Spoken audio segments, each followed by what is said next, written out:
కృష్ణా జిల్లా మోపిదేవి మండలం పెద్దకల్లేపల్లి గ్రామంలో దుర్గా పార్వతీ సమేత నాగేశ్వర స్వామి ఆలయంలో రేపటి నుంచి లీలా కళ్యాణ మహోత్సవాలు జరుగుతాయి.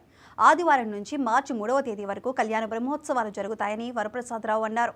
మొదటి రోజు పెండ్లి కుమారుణ్ణి చేయడంతో మొదలైన ఉత్సవాలు ఆఖరి రోజు పుష్పశయనంపై పవళింపు సేవతో ముగుస్తాయని ఈవో చెప్పారు. మహాశివరాత్రి పర్వదినాన 1,00,000 మందికి పైగా భక్తులు దర్శనానికి వస్తారు. వారికి ప్రత్యేక ఏర్పాట్లు చేస్తున్నట్లు దాసరి శ్రీరామ వరప్రసాదరావు చెప్పారు.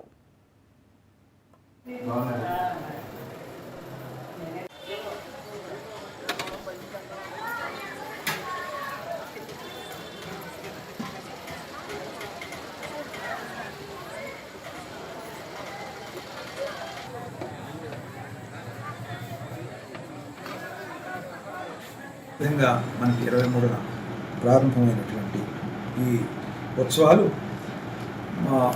ప్రధానంగా శివరాత్రి రోజు ఆ నెక్స్ట్ డే అయినటువంటి 27వ తారీఖు రథోత్సవం రోజుల్లో ఎక్కువగా భక్తులు రావటం. అయితే ఉత్సవాలు వచ్చేటప్పటికి 3వ తారీఖు ముగుస్తాయి. పాల్గొన శుద్ధ తదియ సోమవారం నాడు పవళింపు సేవతో శ్రీ స్వామివారిని ఉత్సవాలు ముగుస్తాయి. ఈ సందర్భంగా భక్తులందరికీ విజ్ఞప్తి చేసేది ఏంటంటే, ఆ రోజు వచ్చి పెద్దకల్లేపల్లి వచ్చేసి పుణ్యస్నానాలు ఆచరించి శ్రీ స్వామివారిని భక్తి శ్రద్ధతో క్రమశిక్షణతో క్యూ లైన్ పాటించి స్వామివారిని దర్శించుకుని తీర్థప్రసాదాలు స్వీకరించి వెళ్ళవలసిందిగా కోరుచున్నాను. అందరికీ కూడా పాత్రికేయ మిత్రులకి, ఇతర మీడియా పెద్దలకి అందరికీ కూడా మా విన్నపం ఏంటంటే, ఈ విషయాల్లో ఈ ఉత్సవం సక్రమంగా ఎటువంటి ఇబ్బంది లేకుండా జరిగేటట్టు సహకరించడానికి తోడ్పడవలసిందిగా కోరుచున్నాను.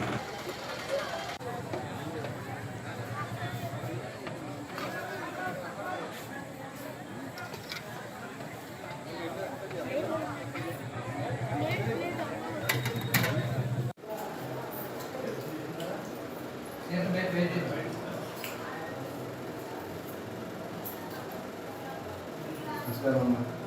బాగున్నారు.